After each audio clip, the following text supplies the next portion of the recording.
Bismillahirrahmanirrahim. Alhamdulillahi Rabbil Alamin. Wassalatu wassalamu ala ashrafil anbiya wal mursalin wa ala alihi wa sahbihi wa man tabi'ahu bi ihsanin ila yaumiddin. Allahumma rabbi shrah li sadri wa yassir li amri wahlul 'uqdatan min lisani yafqahu qawli wa ba'd. Allahumma ati nufusana taqwaha anta khairu man zakkaha anta waliyuha wa maulaha.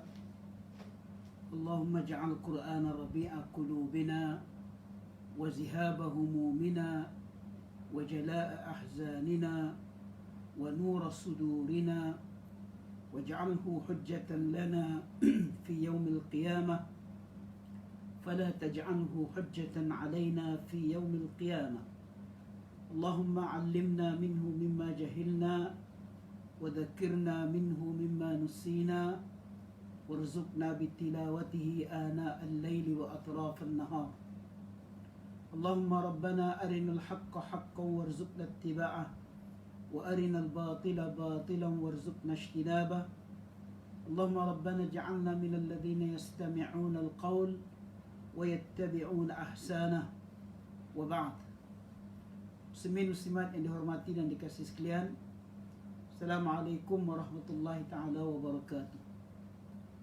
Lebih dahulu sekali lagi kita mengucapkan kesyukuran pada Allah Subhanahu wa ta'ala yang memberikan kita kesempatan pada malam ini untuk bertemu dalam siri ke-8 dalam kelas pemahaman Al-Quran daripada surah Yasin, untuk sama-sama kita mengambil pengajaran dan iktibar daripada ayat-ayat Allah Subhanahu wa ta'ala.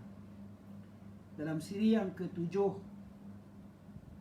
minggu lepas kita telah membincangkan tentang orbit kehidupan, di mana sebelum daripada itu Allah Subhanahu wa ta'ala telah mempertontonkan kepada kita tentang ayat-ayat kejadiannya, daripada kejadian siang dan malam. Kemudian ayat yang berkaitan dengan ciptaannya matahari, bulan, dan bagaimana kita lihat bahawa setiap sesuatu yang diciptakan oleh Allah Subhanahu wa ta'ala itu berjalan mengikut orbitnya ataupun paduannya ataupun perjalanan yang telah ditentukan oleh Allah Subhanahu wa ta'ala. Adapun pengajaran yang perlu kita ambil adalah begitu juga kita sebagai manusia harus mengikut panduan dan jalan yang telah ditentukan oleh Allah Subhanahu wa ta'ala, kerana sekiranya kita keluar daripada landasan yang telah ditentukan oleh Allah Subhanahu wa ta'ala itu, maka akan berlaku istidam, akan berlaku pertembungan yang akan mengakibatkan kerugian bagi kita di dunia dan juga di akhirat. Muslimin muslimat sekalian, pada malam ini kita akan meneruskan satu lagi ayat ataupun dalil petanda kebesaran Allah Subhanahu wa ta'ala yang telah dijadikan mesej dakwah oleh Nabi sallallahu alaihi wasallam kepada penduduk Makkah ketika baginda memulakan ataupun mengajak mereka untuk menerima ajaran Islam dan mengajak manusia di Mekah itu untuk letakkan tauhid mereka kepada Allah Subhanahu wa ta'ala. Ayat yang akan kita bincang pada malam ini adalah ayat yang berkaitan dengan sejarah, kesan dan akibat daripada umat yang terdahulu. Kalau ayat sebelum ini ayat yang berkaitan dengan ayat kauniyah, iaitu ayat yang berkaitan dengan alam, kejadian dan ciptaan langit dan bumi seperti mana yang telah saya sebutkan tadi, matahari dan bulan, siang dan malam. Pada malam ini Rasulullah sallallahu alaihi wasallam menggunakan kaedah untuk memperingatkan manusia di Makkah pada ketika itu dengan sejarah umat yang terdahulu, iaitu sejarah Nabi Nuh alaihi salam dan bahtera yang dicipta ataupun yang dibina oleh Nabi Nuh alaihissalam. Walaupun malam ini bukan kita nak bincangkan secara detail perjalanan dakwah Nabi Nuh alaihissalam, kerana ayat yang nak kita bincang pada malam ini secara spesifiknya adalah hanya tertumpu kepada bahtera Nabi Nuh alaihissalam. Tapi saya mulakan sedikit dengan mengungkap sejarah yang berlaku kepada Nabi Nuh dan umatnya, yang mana Allah Subhanahu Wa Taala telah mengutus Nabi Nuh untuk mengajak umatnya untuk berdakwah dan menerima risalah tauhid, tetapi telah dinafikan bukan sahaja oleh umatnya tetapi juga oleh kaum kerabatnya yang terdekat, isteri dan anaknya dan sebagainya. Sehinggalah apabila Allah Subhanahu Wa Taala memerintahkan Nabi Nuh alaihissalam untuk membina bahtera seperti mana yang kita sedia maklum, dan hanya mereka yang mengikut Nabi Nuh alaihissalam itu saja yang selamat daripada tufan ataupun banjir besar yang melanda dunia pada ketika itu, yang mana tidak ada manusia yang ataupun makhluk yang tidak mengikut Nabi Nuh pada ketika itu di dalam bahteranya yang selamat. Hanya mereka yang mengikut Nabi Nuh alaihissalam selamat daripada banjir tersebut. Tapi bagi mereka yang mengingkari dakwah Nabi Nuh alaihissalam, mereka keseluruhannya telah tenggelam. Saudara-saudara sekalian, selain daripada kisah Nabi Nuh, kalau tuan-tuan dan puan-puan lihat di dalam Al-Quran, kita akan terjumpa banyak kisah-kisah yang diulang, yang diungkapkan oleh ayat-ayat Al-Quran untuk kita mengambil iktibar dan pengajaran. Kisah Nabi Nuh bukan hanya untuk penduduk Makkah, tetapi juga bagi kita yang membaca Al-Quran. Kisah kaum Lut alaihissalam adalah kisah yang perlu kita ambil iktibar. Tuan yang pernah sampai ke Laut Mati, tentu tuan-tuan tahu kenapa Laut Mati itu tercipta, akibat daripada dihempap oleh Allah Subhanahu Wa Taala kaum Nabi Lut yang melakukan satu perbuatan yang tidak pernah dibuat oleh manusia pada zaman itu. Akibatnya Allah mendatangkan kemurkaannya dengan mengangkat kampung, bandar atau negeri yang dikenali sebagai Sodom dihempap ke bumi, dan sehingga menjadikan kawasan tersebut kawasan yang paling rendah kedudukannya pada paras air laut, dan juga kawasan yang tuan-tuan pun sedia maklum, Laut Mati dengan kadar garam yang begitu tinggi. Kalau kita pergi untuk mengambil iktibar, kita pergi melihat sejarah kaum Ad, tempat peninggalan.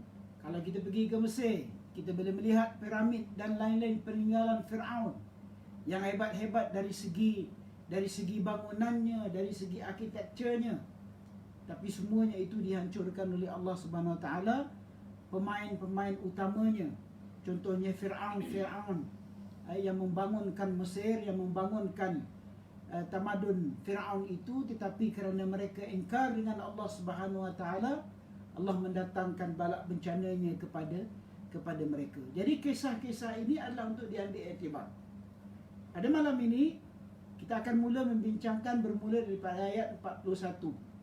Dan ada 4 ayat ni, tak banyak kita bincang pada malam ini.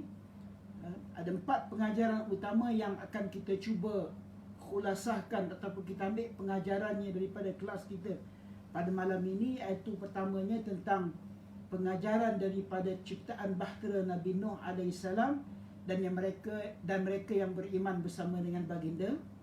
Pengajaran kedua, mudah-mudahan pas kita bincang pada malam ini kita akan dapat melihat bagaimana sejauh mana hebatnya ciptaan manusia. Semuanya bergantung kepada rahmat Allah Subhanahu Wa Taala yang akan menentukan setiap sesuatu. Yang ketiga, peranan mereka yang beriman. Peranan mereka yang beriman di zaman Nabi Rasulullah sallallahu alaihi wasallam dan juga di zaman kita. Apa peranan kita? Peranan kita adalah untuk memberi peringatan kepada mereka yang tidak beriman dan juga mereka yang lalai akan apa yang bakal mereka temui di akhirat nanti.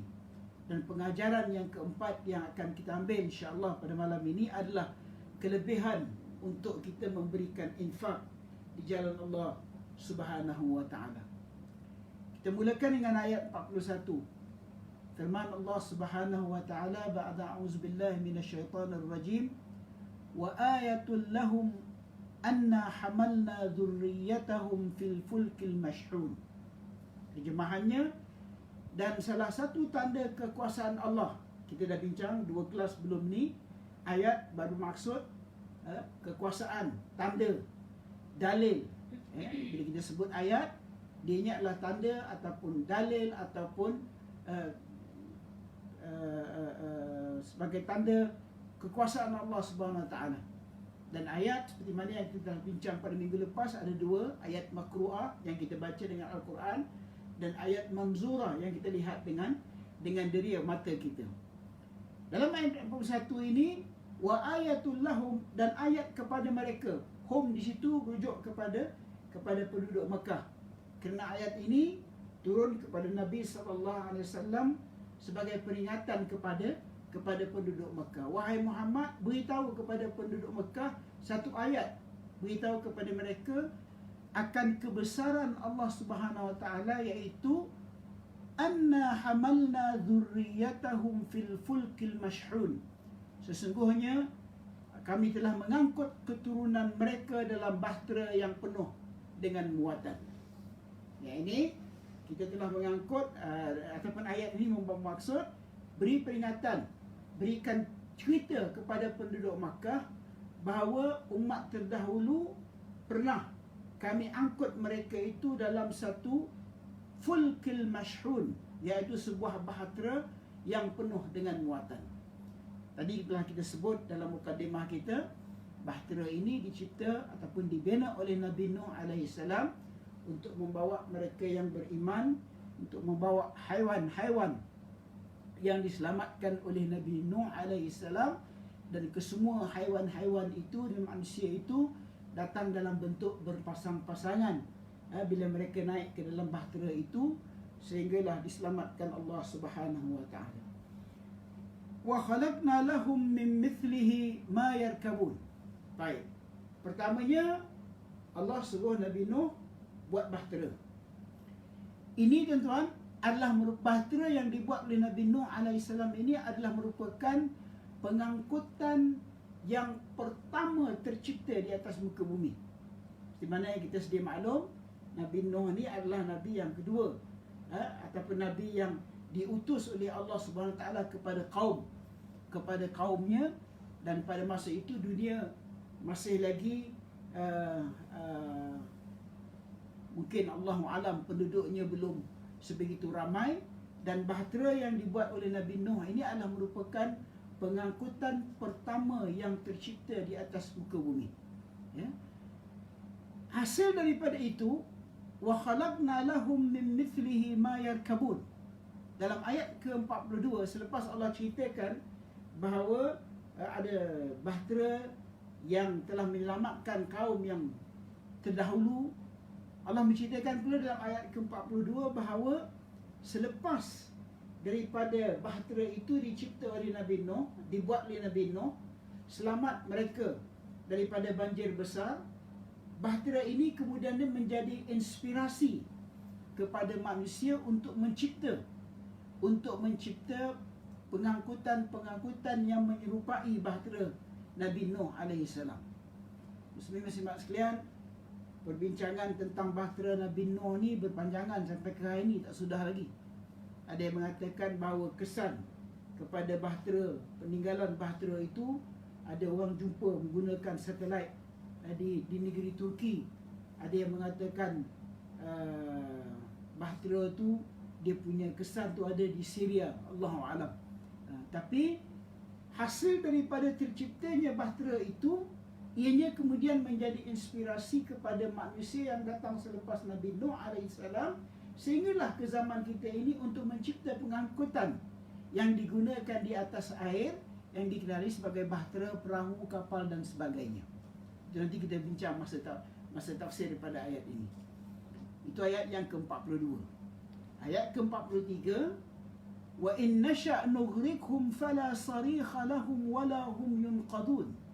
Dan jika kami mengkehendaki, nescaya kami tenggelamkan mereka, maka tiadalah bagi mereka penolong dan tidak pula mereka diselamatkan. Okey, Allah jadikan laut, Allah ilhamkan kepada manusia hasil daripada bahtera yang dicipta oleh Nabi Nuh alaihissalam.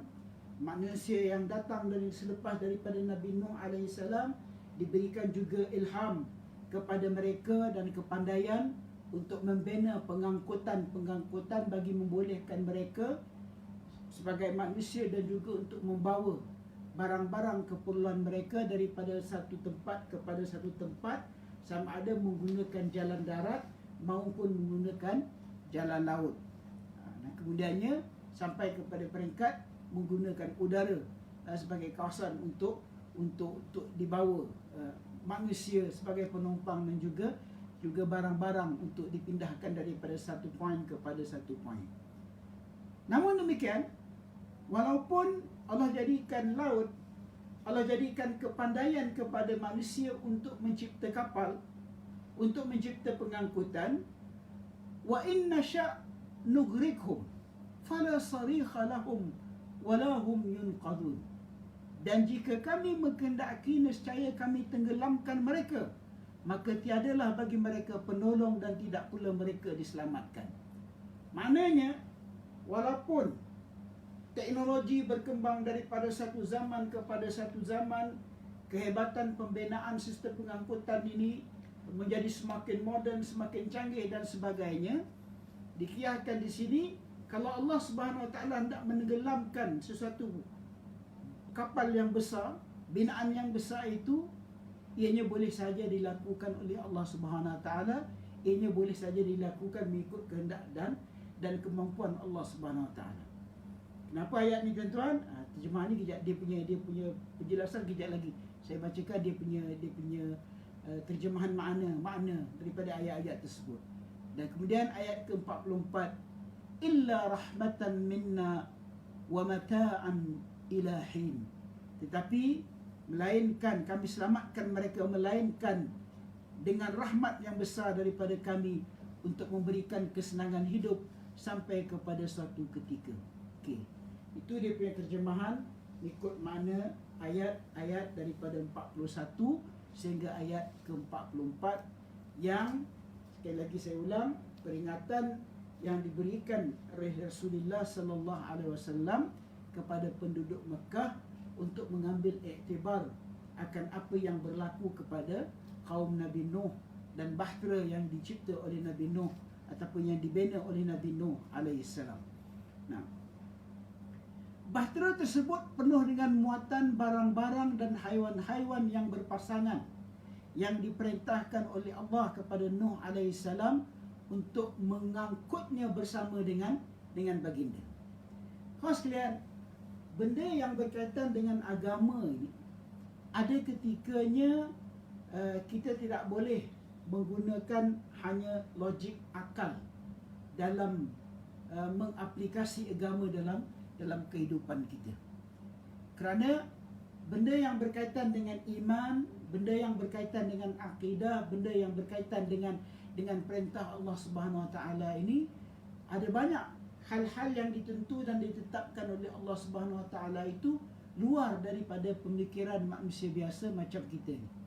Banyak benda-benda yang diperintahkan oleh Allah Subhanahu Wa Taala itu, tugas kita sebagai hamba Allah Subhanahu Wa Taala adalah as-sam'u wat ta'ah, hanyalah untuk dengar dan taat.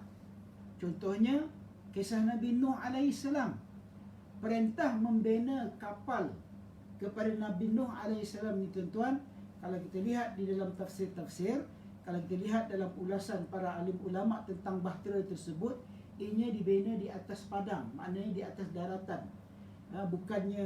Bukannya di tempat pembinaan bot macam orang buat sekarang ni di tepi di muara dan sebagainya. Dan sudah tentulah menimbulkan kehairanan di kalangan manusia pada ketika itu, apa hal buat bahtera di tengah-tengah daratan.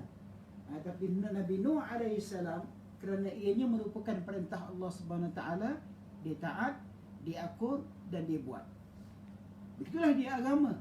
Pasal dia di luar daripada kadang-kadang logik pemikiran manusia. Manusia punya logik ada had dia, ada dia punya limit. Ada ketika betul kita boleh menggunakan logik, tapi dalam hal yang berkaitan dengan ketaatan kepada Allah Subhanahu Wa Taala, tuan, tidak logik ini mungkin tidak ada tempatnya dalam konteks mentaati perintah Allah Subhanahu Wa Taala. Contoh, kita ambil waktu salat, tuan, kalau kita fikir secara logik, kenapa subuh? Maknanya waktu yang kita agak fresh selepas berehat pada waktu malam. Selepas kita tidur, selepas berehatkan diri kita, kita diperintahkan untuk bangun menunaikan fardu subuh 2 rakaat. Padahal pada ketika itu kita fresh dibandingkan dengan zuhur. Zuhur pada ketika itu kita sibuk dengan urusan kerja, dengan urusan itu, dengan urusan ini, dengan urusan dunia. Apatah lagi waktu asar, makin lagi lah kita sibuknya dengan urusan-urusannya. Tapi di waktu yang sibuk ini, tiap satu solat fardu, sama ada zuhur ataupun asar ni, kena buat 4 rakaat. Kan? Kemudian bila pergi kepada maghrib, pertengahan yang mungkin tidak terlampau sibuk dan sebagainya, 3. Balik kepada hujung salatnya bila sampai waktu isyak, 4 rakaat. Tuan-tuan, kalau dari segi logik, dah tentulah kita kata dalam keadaan kita fresh, kenapa tidak subuh kita buat 4? Zuhur dengan asar tu buat 2 supaya boleh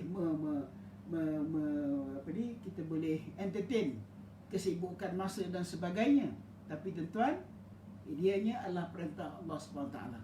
Tuan-tuan, yang kena dibuat dan kena dilakukan, walaupun mungkin dari segi akalnya ada saja yang nak diperdebatkan. Puas sekalian, kita menunaikan umrah dan haji, puas sekalian, tawaf 7 kali, sa'i 7 kali, melontar Jamratul Aqabah, Jamratul Ula, Jamratul Wusta dan sebagainya, tuan. Kadang-kadang mungkin timbul di kalangan pemikiran manusia yang nak menjadikan, meletakkan logik lebih tinggi daripada nas dan dalil, timbul persoalan-persoalan yang mencurigakan. Na'udzubillah. Nabi Nuh AS tidak. Dan dakwah yang disampaikan oleh Nabi SAW kepada penduduk Mekah, kan, bahtera telah diarahkan untuk dibuat. Siapa yang ikut bahtera ini dan siapa yang ikut Nabi Nuh AS akan selamat. Siapa yang engkar akan tenggelam dalam bahtera, dalam banjir tersebut. Maka itulah, sekalian, pengajaran yang harus kita ambil adalah dalam hal yang berkaitan dengan iman, dalam hal yang berkaitan dengan akidah, dalam hal yang berkaitan dengan ketaatan kita kepada Allah Subhanahu Wa Taala, tuan, logik akal ni dia punya peranan tu agak terhad.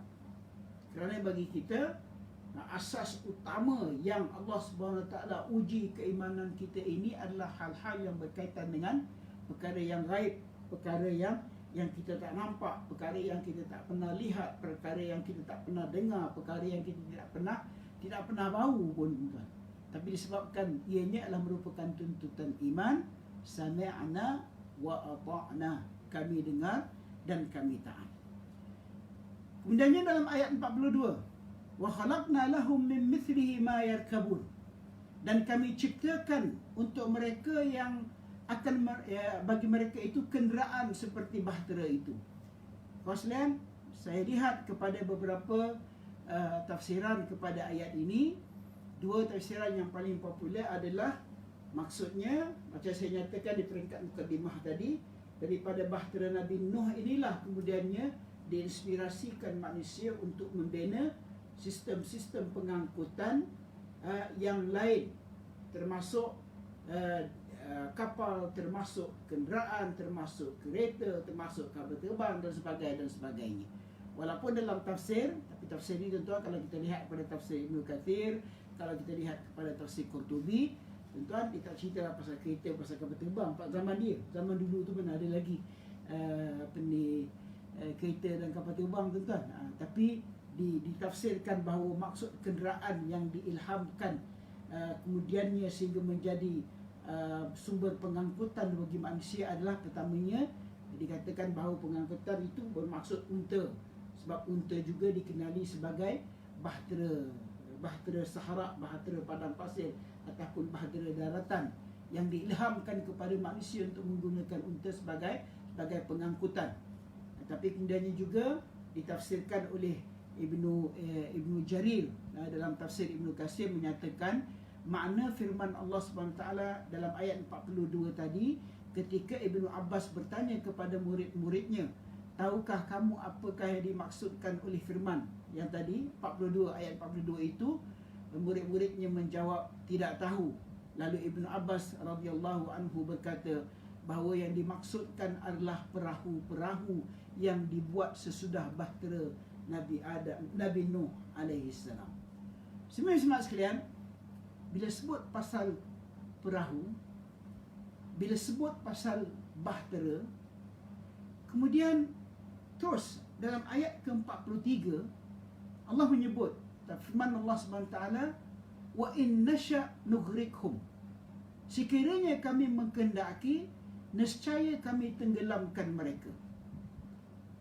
Wa in nasha nughriqhum fala sarikha lahum, dalam keadaan tidak akan ada seorang pun yang akan membantu mereka apabila kapal bahtera itu tenggelam. Wala hum yunqadun, dan tidak pula mereka diselamatkan. Bila saya baca bila kita baca ayat ini, bila kita tengok terjemahannya, dan bila kita dengar pula beberapa ulasan-ulasan daripada kalangan ahli-ahli tafsir sezaman dengan kita ini, selain daripada kita merujuk kepada tafsir-tafsir yang lama seperti Ibnu Kathir, Qurtubi, Jalalain dan sebagainya, tuan-tuan, dan perlu juga kita melihat kepada tafsir-tafsir yang sezaman dengan kita ini. Saya tertarik untuk mengupas ataupun menyampaikan kepada tuan-tuan terjemahan kepada satu kelas tafsir yang saya tuan-tuan boleh ikuti online, yang diadakan oleh seorang alim tafsir daripada negeri Mesir yang bernama Syekh Mustafa Hussein.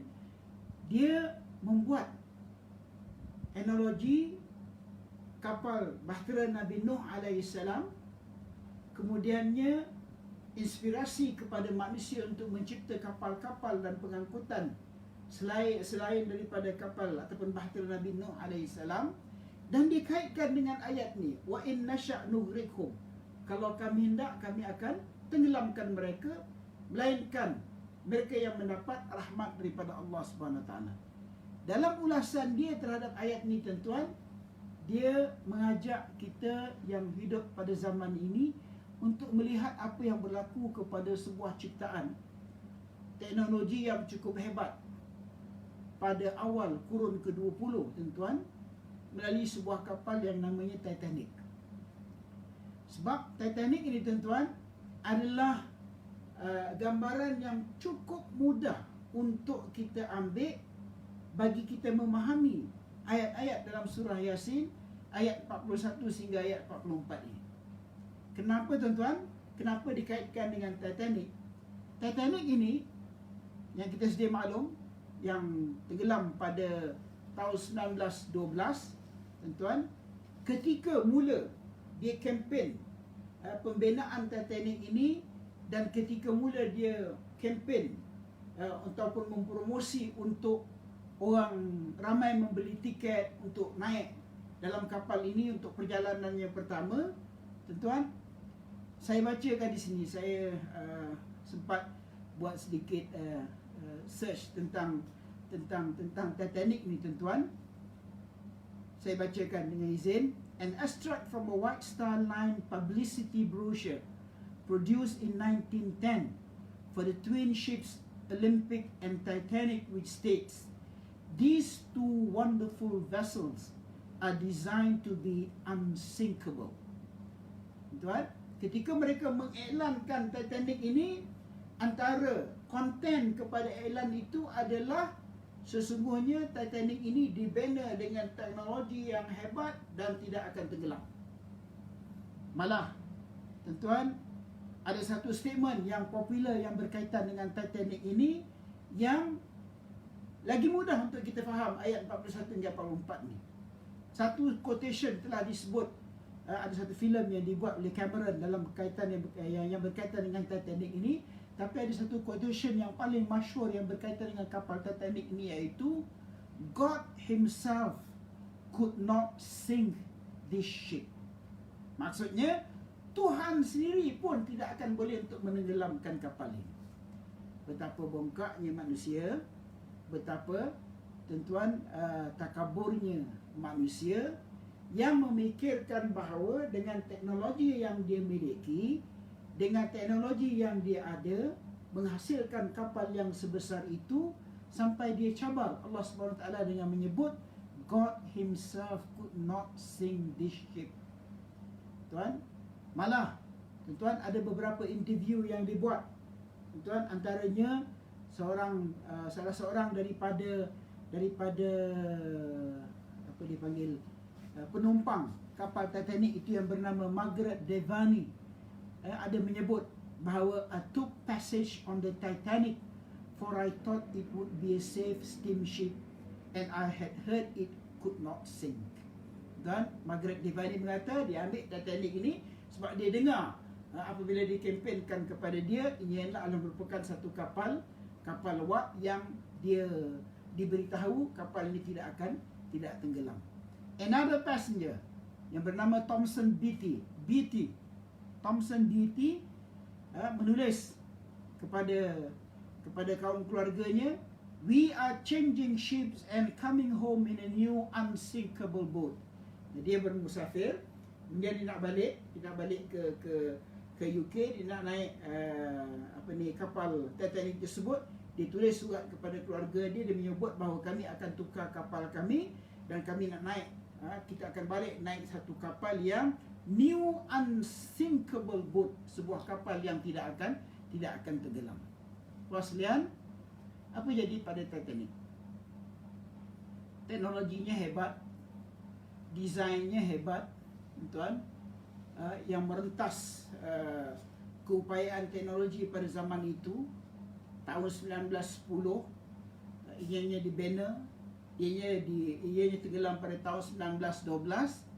Sehebat itu pun teknologinya, tuan-tuan, tapi dengan kehendak Allah Subhanahu Wa Taala, kun fayakun, dia tenggelam.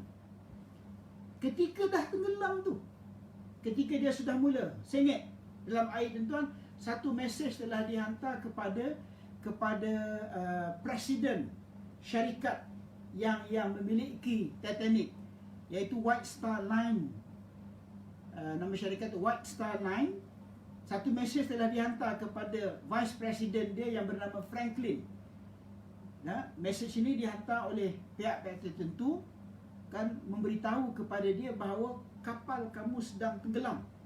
Jawapan daripada vice president Franklin, tuan-tuan, adalah, we place absolute confidence in the Titanic. We believe the boat is unsinkable. Kita letak sepenuh kepercayaan kepada Titanic sebab dia tidak akan tenggelam. Tuan, akhirnya berlakulah apa yang berlaku kepada Titanic. Balik kepada kisah Nabi Nuh alaihissalam. Allah dah bagi peringatan kepada kaum dia melalui seorang rasul yang diutus. Bukannya orang biasa. Kaumnya yang telah sesat, kaumnya yang telah mengingkari risalahnya, Allah utus rasul. Tuan, bukan manusia biasa untuk menyelamatkan mereka, dan menyelamatkan mereka ini dengan mengajak mereka untuk menaiki bahtera yang dibuatnya, tuan-tuan, tapi jenis manusia yang takabur, jenis manusia yang rasa diri lebih hebat daripada Allah SWT. Mereka ingkar kepada risalah yang dibawa oleh Nabi Nuh AS, akhirnya tenggelam. Tuan, kisah itu kita kaitkan dengan apa yang ada pada zaman kita, zaman moden. Cerita Titanic ini zaman moden, tuan. Okeylah, Titanic jauh tahun 1910. Ramai kita yang belum lahir pun lagi. Tahun 1912 yang belum lahir pun lagi mungkin. Tapi tuan-tuan, ada lagi satu yang dekat dengan kita, yang kita sendiri boleh kata, saya rasa mungkin majoriti di kalangan yang mengikuti kelas kita mengikuti peristiwa tersebut berlaku depan mata kita, tuan-tuan. Apa yang berlaku kepada Space Shuttle Challenger yang dilancarkan pada tahun 1986, tuan-tuan.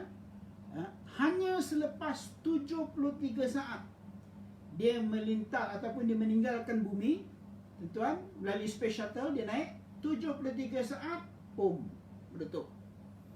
Tuan, nak pergi kepada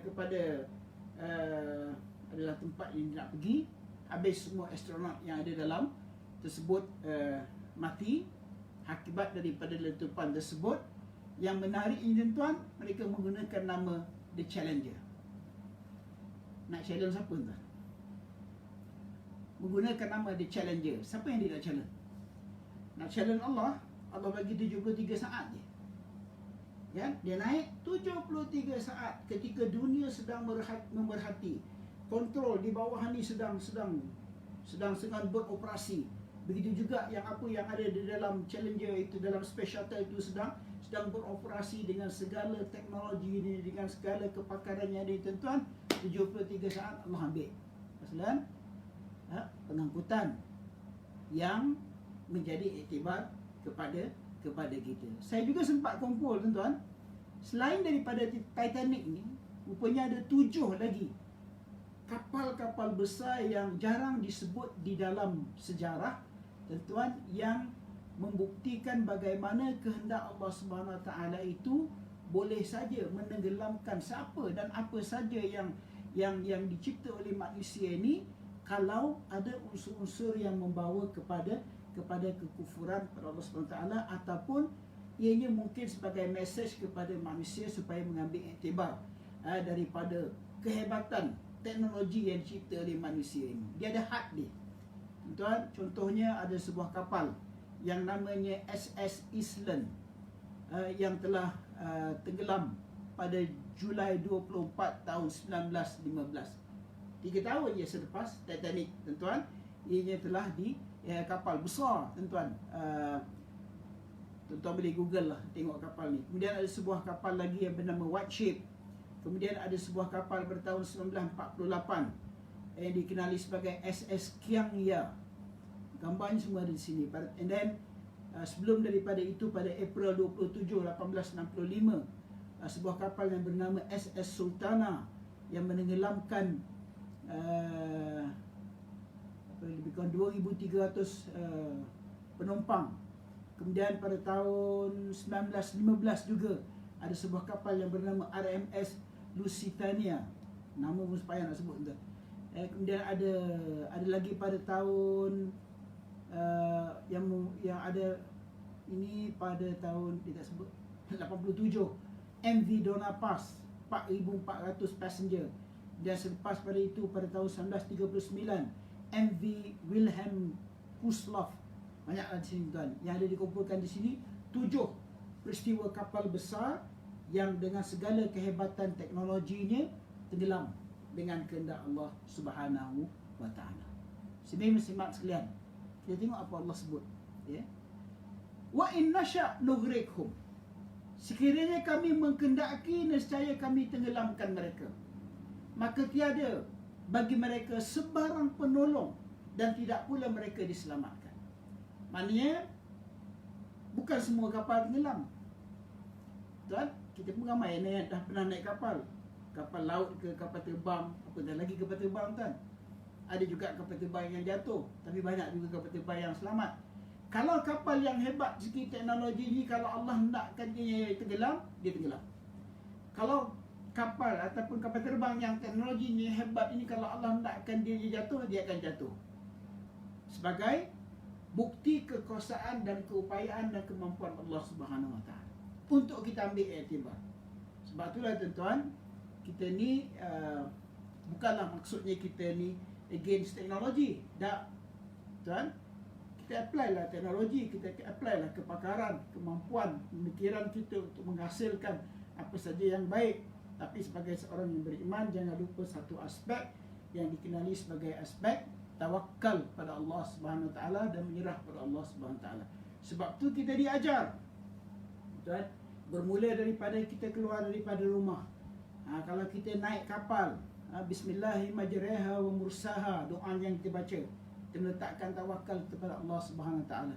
Kita naik kenderaan, semua kita baca doa doa ruku bersayarah ataupun kenderaan, naik kenderaan, yang semuanya menjadi amalan kepada kita. Kita naik kapal terbang, doa yang diamal dan diajarkan kepada kita, meletakkan tawakal kepada Allah Subhanahu Wa Taala. Kehebatan teknologi satu bab, tapi letak dulu.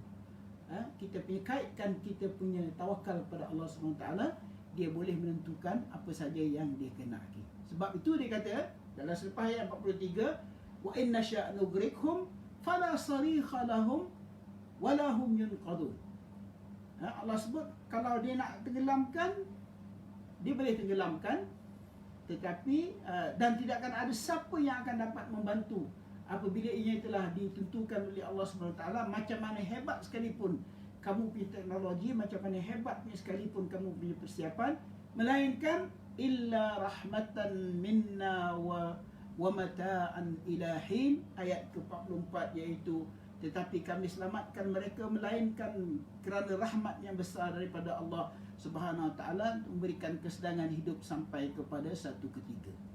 Tuan, ayat 44 ni segala yang menakutkan kita ni tuan-tuan, Allah bagi dia punya satu ruang untuk kita meletakkan tawakal kita dan harapan kita pada Allah Subhanahu Wa Taala, iaitu dikenali sebagai rahmat. Illa rahmatan minna, melainkan rahmat daripada Allah Subhanahu Wa Taala. Sebab itulah tuan-tuan, doa kita pada Allah Subhanahu Wa Taala ini, tuan-tuan mintalah doa A, doa B, minta itu, minta ini, tapi jangan lupa dalam setiap doa kita memohon kepada rahmat Allah Subhanahu Wa Taala. Kerana hanya dengan rahmat Allah Subhanahu Wa Taala, kalau syurga yang kita harapkan contohnya, kita akan dapat masuk ke syurga, bukan kerana amalan kita. Kan? Amalan kita belum tentu boleh memasukkan kita ke dalam syurga, tapi rahmat daripada Allah Subhanahu Wa Taala. Hanya rahmat daripada Allah Subhanahu Wa Taala yang akan menjauhkan kita, melepaskan kita pada neraka, bukannya dengan solat kita, bukannya dengan ibadat kita yang kita ingat membolehkan kita untuk menghindarkan diri kita daripada neraka Allah Subhanahu Wa Taala, melainkan rahmat daripada Allah Subhanahu Wa Taala. So dekat sini ayat yang disebut oleh Allah Subhanahu Wa Taala, illa rahmatan minna, melainkan rahmat daripada kami, wa mata'an ilahin, dan kesenangan hidup sampai kepada satu-satu ketika yang telah ditentukan oleh Allah Subhanahu Wa Taala. Baik. Seterusnya, tuan, habis ayat ke-44, habis bahagian cerita pasal mengambil iktibar dan pengajaran daripada kisah penciptaan bahtera Nabi Nuh alaihi salam. Baik. Ayat ke-45. Wa idza qila lahum ittaqu ma baina aydikum wa ma khalfakum la'allakum turhamun. Ya.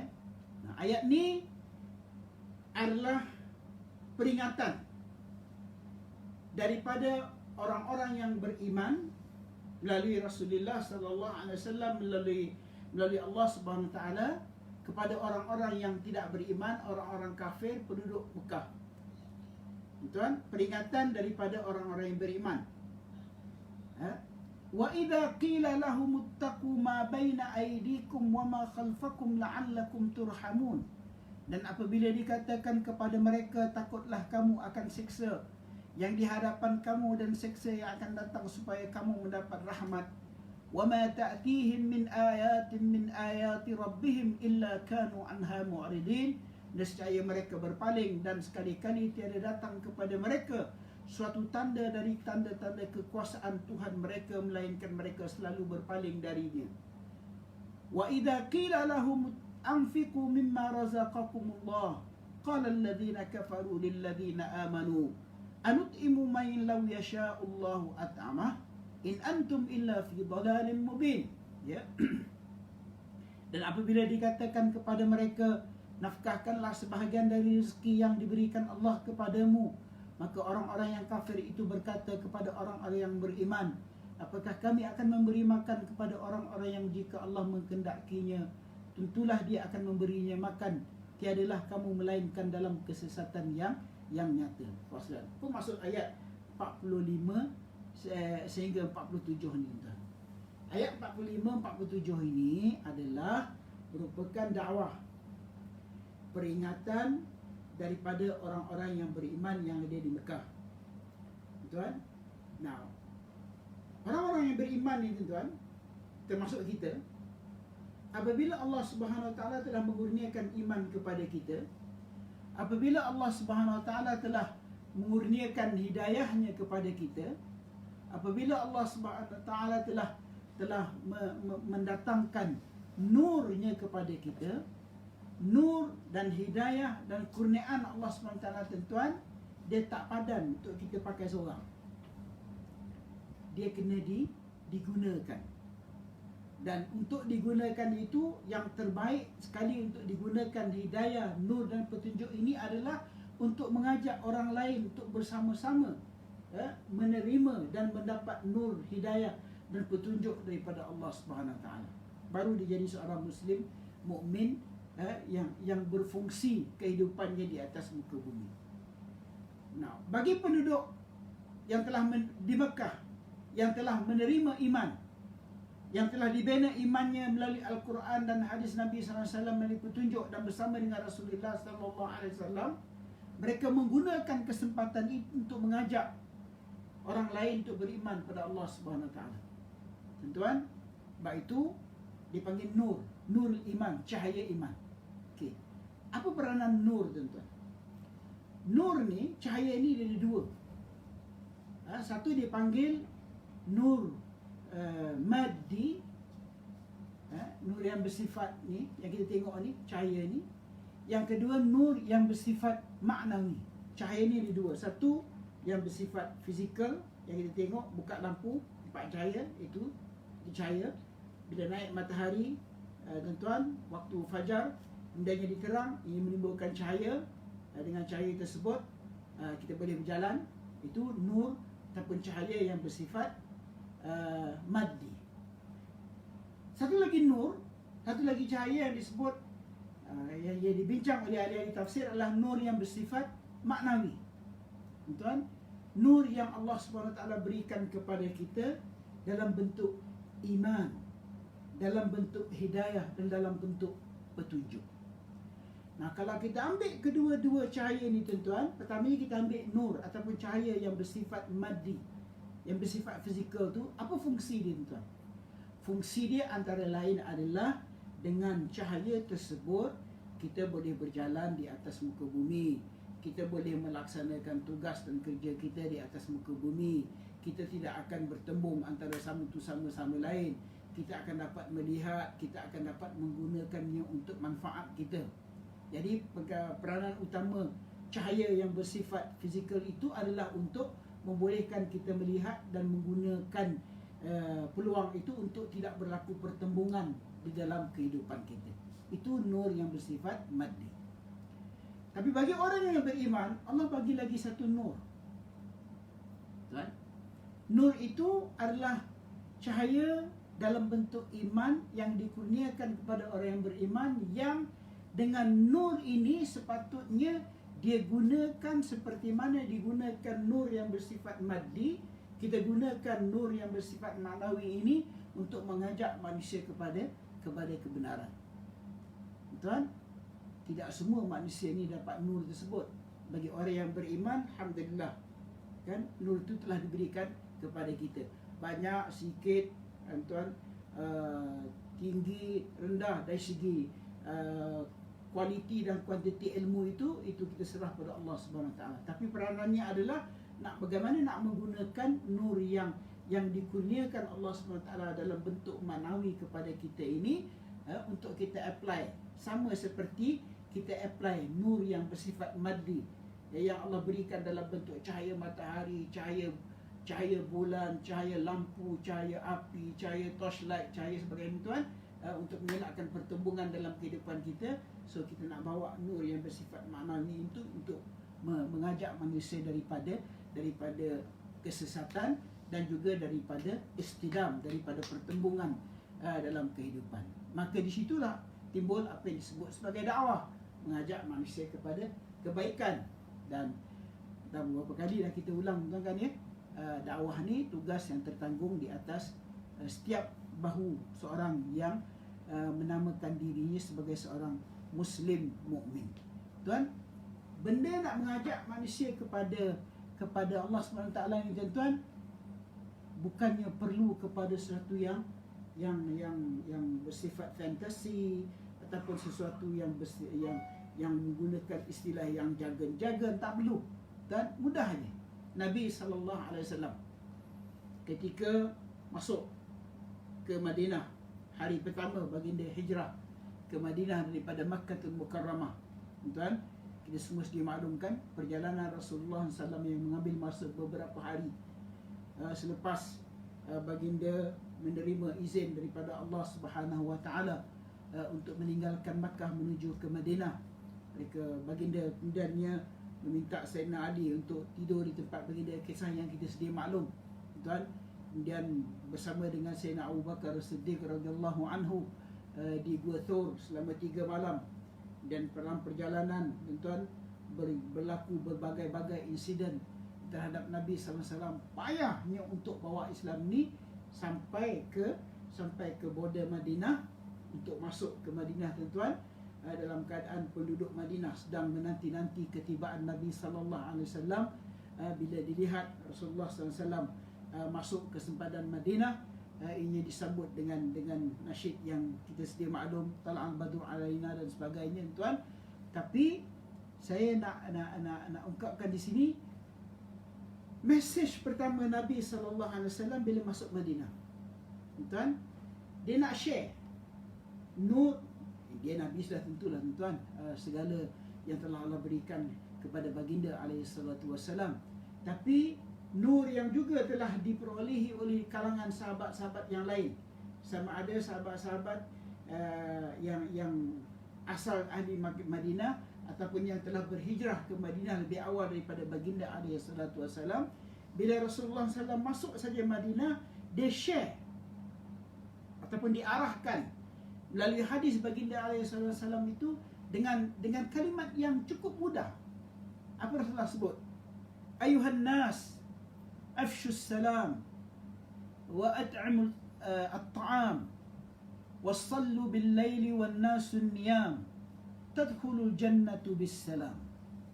Ini 3 ataupun 4 arahan daripada Nabi SAW, macam mana dia mula create, dia mula bentuk masyarakat Islam di Madinah, tuan-tuan, dengan share dengan mereka dengan benda yang basic, mudah je keluar daripada mulut Nabi SAW. Pertama sekali Nabi sebut afshus salam. Afshus salam, tuan, boleh membawa 2 makna. Pertamanya, perbanyakkan memberi salam. Assalamualaikum warahmatullahi dan sebagainya, tuan. Bagi salam ni, tuan-tuan, adalah merupakan syariat dalam agama kita, tuan. Bagi salam, jangan tunggu bagi salam ni kepada orang yang kenal saja. Di budaya kita ni, tunggu orang tu kenal baru kita bagi salam. Orang tak kenal kita tak tahu, tuan. Dah afshus salam, kata Nabi SAW. Itu makna pertama. Makna kedua boleh juga membawa maksud, kan, afshu maknanya sebarkanlah kedamaian kepada penduduk di Madinah ni. Sebab ketika Rasulullah SAW mula masuk ke Madinah, masih ada lagi non-Muslim yang belum beriman dengan Islam ketika itu. Masih ada orang Yahudi yang malah ada di antara mereka yang masih ta'assub dengan Yahudinya yang ada di Madinah. Lalu Rasulullah SAW sebut afshus salam, kan, wujudkanlah suasana kedamaian. Islam ni mengajak manusia kepada kedamaian, bukannya mengajak manusia untuk bertembung, untuk berperang, untuk bergaduh, untuk bertengkar dan sebagainya. Tak, kan, wujudkan suasana kedamaian dalam masyarakat kita. Kemudian yang kedua Rasulullah SAW sebut wa at'imut ta'am, dan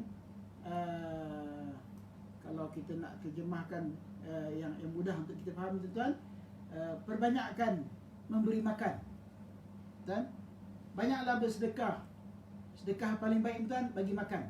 At'imut ta'am, dan ya, mungkin penduduk Madinah pada ketika itu penduduk yang tidaklah semewah yang ada sekarang, maka itu Nabi SAW sebut at'imut ta'am, perbanyakkanlah memberi makan, tuan-tuan. Budaya memberi makan ni sebenarnya budaya yang dianjurkan Islam. Bagi makan kepada orang yang memerlukan, bagi bahan makanan kepada mereka yang berkehendak. Itu arahan daripada Nabi sallallahu alaihi wasallam. Dan Rasulullah SAW sebut yang ketiga, wasalli bil-lail, wasallu bil-lail wan nasun niyam, kan, dirikan salat pada waktu malam ketika manusia sedang tidur.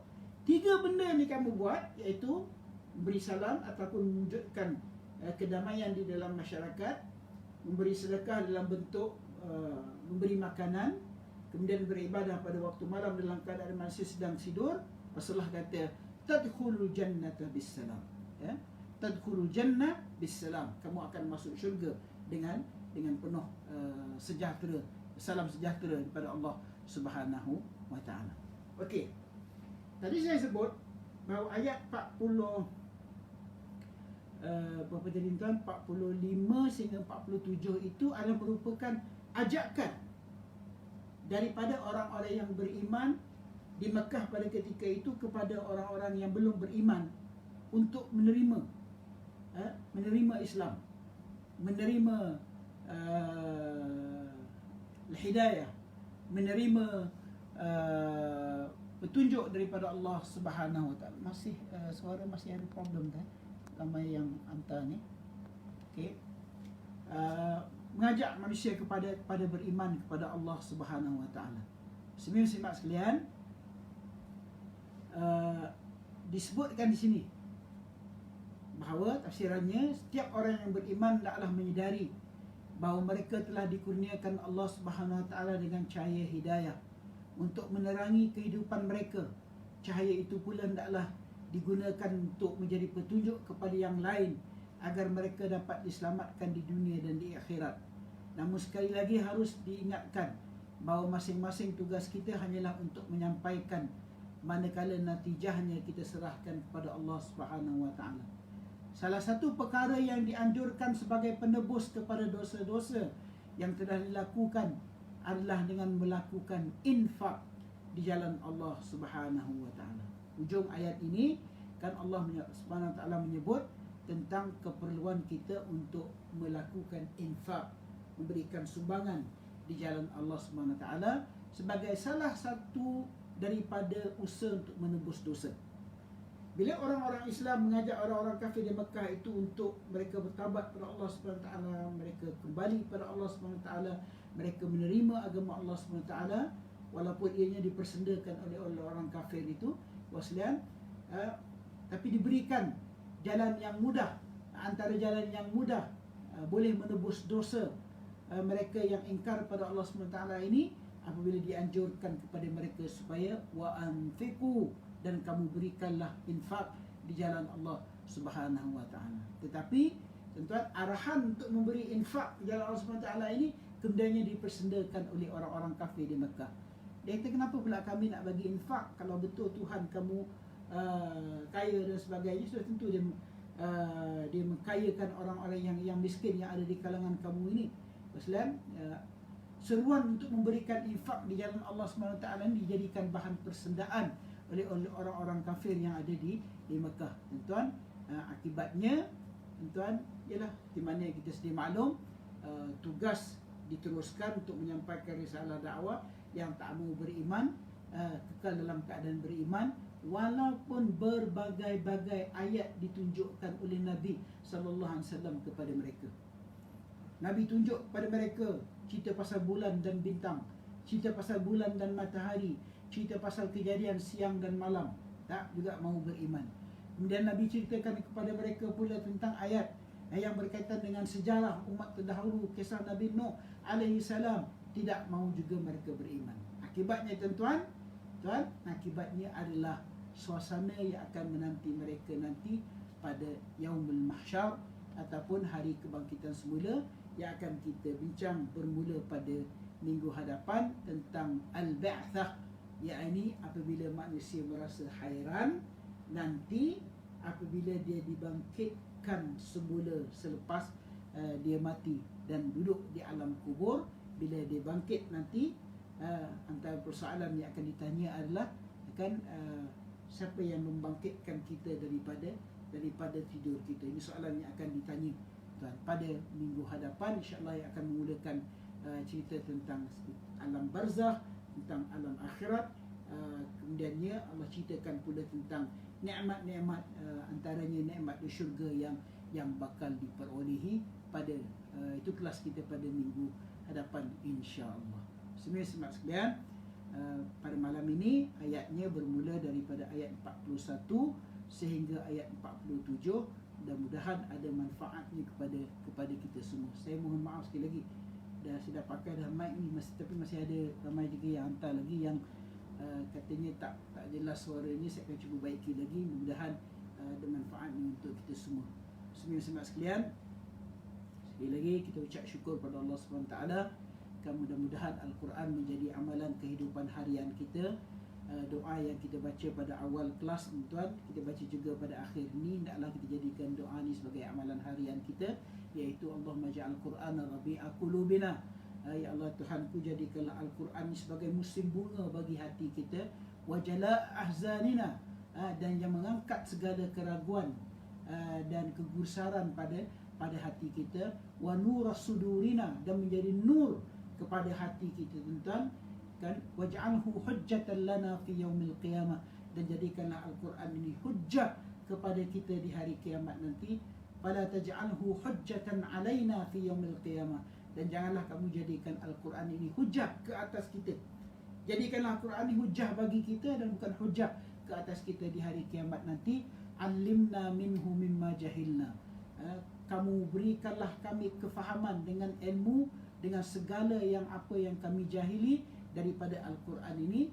Wa dzakirna minhu mimma nasina, dan kamu peringatkanlah kami dengan Al-Quran ini dengan segala yang kami telah lupa. Mudah-mudahan kisah-kisah yang kita bentang di dalam Al-Quran, tuan, peringatan-peringatan dalam bentuk syurga dan neraka menjadi tazkirah kepada hati kita untuk kita dekat dengan Al-Quran dan menjadi hamba Allah SWT yang diterima dan mendapat dan terima ibadatnya dan mendapat ridwan dan rahmat Allah Subhanahu wa taala. Aqulu qawli hadha wa astaghfirullah li wa lakum. Assalamualaikum warahmatullahi taala wabarakatuh. Ada soalan kat sini. Datuk Hizal tanya soalan, apakah bahasa yang dipaksa di syurga? Bahasanya bahasa Arab, bukan? Dan tuan-tuan yang tak boleh bahasa Arab, kan, insya-Allah semua boleh berbahasa Arab. Nanti insya-Allah bahasa yang menjadi pertuturan dalam syurga adalah bahasa Arab, insya-Allah. Ini belajar tu bahasa Arab, insya-Allah. Kalau ada soalan sempat saya jawab, tuan-tuan boleh juga.